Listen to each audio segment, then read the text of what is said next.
ta kuptuar. Ka shumë njerëz që ecin të zhbalancuar në momentin e vendosjes së shputës në tokë.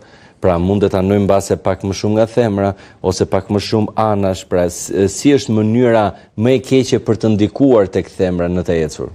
Të thash, është pjesë e posturës, pastaj neve në klinik mund ta vlerësojmë. E vlerësojmë mënyrën sepse ka njerëz që kanë këmbën më të sheshtë, ka domethënë pjesa e dystabanit, ka pjesë, domethënë ne e vlerësojmë pjesën e vendosjes të hapit dhe aty pastaj neve mund të modifikojmë si me terapi, si dhe me plantar. Nuk e di, a keni dëgjuar se ta themi pak për njerëzit sholla kpuce. Por që janë të bëra me masën e këmbës të individit. Merret masa për të dyja këmbët, se vinë dhe janë, domethënë, të blera gatshme në farmaci, i vendosin, e shohin që është e butë në fillim, ndërkohë që kanë prisë gjithë balancën e trupit. Unë e bleva thonë. Këto janë si shtresa silikoni. Është shumë gabim. Jo, shtresa. Shumë gabim. Shtresa silikoni të marra me masën e individit për të dyja këmbët. Nuk jemi perfekt, kemi diferenca në milimetra, po ajo mund të na balancojë dhe të na japi një posturë shumë më të rregullt. Okej. Ua, dhe njerëzit se fillon një trend i çuditshëm. Mjafton që promovohet del dikush e provon edhe thotë që ishte fantastike si funksionoi me mua, ndërkohë ka njerëz të tjerë që mund të dëmtohen, po thua. Patjetër. Dje ishte rasti im i fundit, një vajzë e re, 23-24 vjeç, vendosur vetëm në njërin krah. Më kanë thënë tha që kam një këmbë më të shkurtër. Ja kanë thënë? Ja, ma kanë thënë tha që kam një këmbë më të shkurtër. E vendos këtë tha dhe kam filluar ndjehem rehat. Ndërkohë që kishte filluar pjesët e problemeve, disbalanca të frikshme. Në ecje? Në ecje dhe në qëndrim. Po, neve arrim të shohim dhe në ecje. Ndoshta dikush nga jashtë nuk e kupton në ecje, por... Po luhatja sa ishte? Sa luhatje bëhet fjalë në këtë disbalancë? Milimetra, centimetra? Në mendjen e saj ishte 2 centimetra.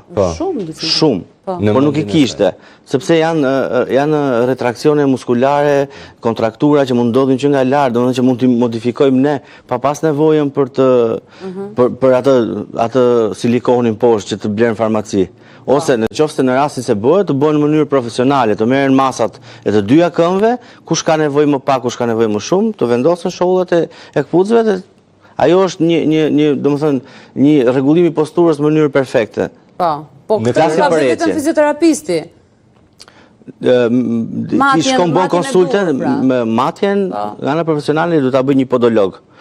Neve nuk kemi shumë në Shqipëri, por që ka profesionistë që e kanë marrë këtë rrugë dhe bëhen plantar. Po në rastin e asaj vajzës, si është rekuperimi, pra si është tashmë ta zhbëj atë gabim që ka bërë? Do bëj patjetër plantarët me masën e këmbës vet, dhe pastaj do filloj trajtimi për të parë gjithë nga... Do të bëj fizioterapi? Po, patjetër. Patjetër se dëmet nuk ishin të vogla, domethënë ajo kishte edhe një qëndrim skoliotik nga ajo 2 cm. Pikërisht. A ndodh që të ketë duke shtyllë kurrizore të jetë në të njëjtin nivel, le të themi nga gabimet ose korrigjimet që mund të bëhen, sepse vajza, me që e morëm si shembull edhe si rast, ka menduar që ka një gabim në të ecur ose ka vendosur të silikonit. Gabimi ishte, domethënë ajo kishte bërë vizitë. Mendonte. Kishte bërë vizitë dhe me të vetën kishte bërë dhe matjet atje ku kishte shkuar, kupton? Po nuk bëhen matjet kështu. Dhe 2 centimetra janë shumë. Po. Nuk është pak. Dhe i ka ndikuar tek shtylla kurrizore? Patjetër. Skoliozë të shtylla kurrizore, pjesa e qafës në kifozë, vertikalizimi i qafës. Vetëm prej atyre. Patjetër. Ua. Dhe ka një gjë që sidomos zonjat janë ato që bien shumë pre e kurtheve në një farë mënyrë të tilla. Pra të shkak të promovimit për mos shkuar tek një mjek edhe për ta bërë vizitën.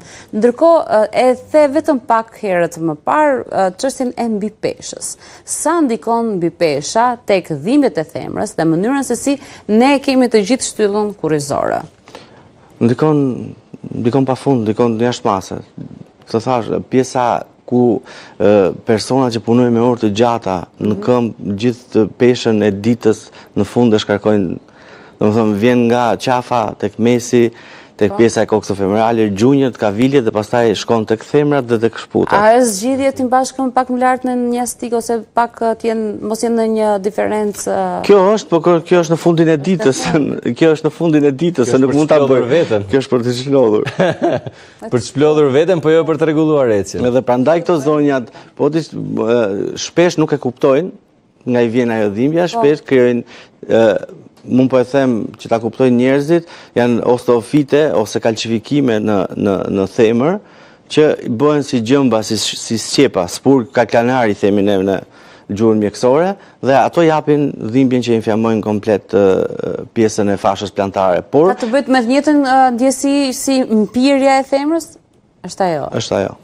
Mpirja e themrës. Kurse mbaj taka dhe prandaj i përmend edhe pjesën e takës. Qartë, po ndërkohë nga ana tjetër, le të themi tek cila grup mosh më së shumti ndikon pjesa e mbi peshës, sidomos një herë kam përshtypjen duhet ndikojë tek gratë mbase mbi të 40-at, a ka një ndikim më të madh për shkak të metabolizmit?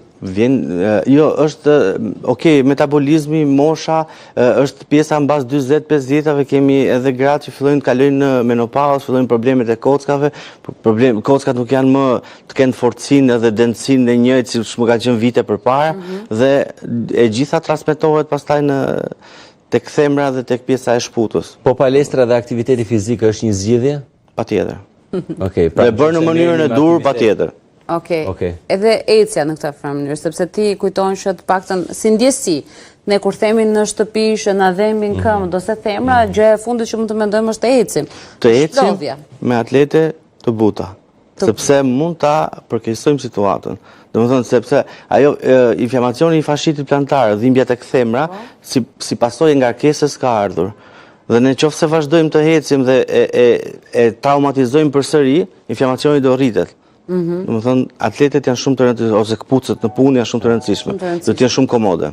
Qartë, po ndërkohë do të pyesja për këtë, ndikon edhe fakti për shembull për vrapet ose për ecjet që bëhen sidomos tek zona e liçenit artificial, të paktën kam dëgjuar nga profesionistë që kanë thënë që duhet patur kujdes edhe ku vrapohet dhe ecet në zonat e caktuara tek pista e liçenit artificial. Këto ndikojnë për shembull jo vetëm për liçenin, po flas në tërësi.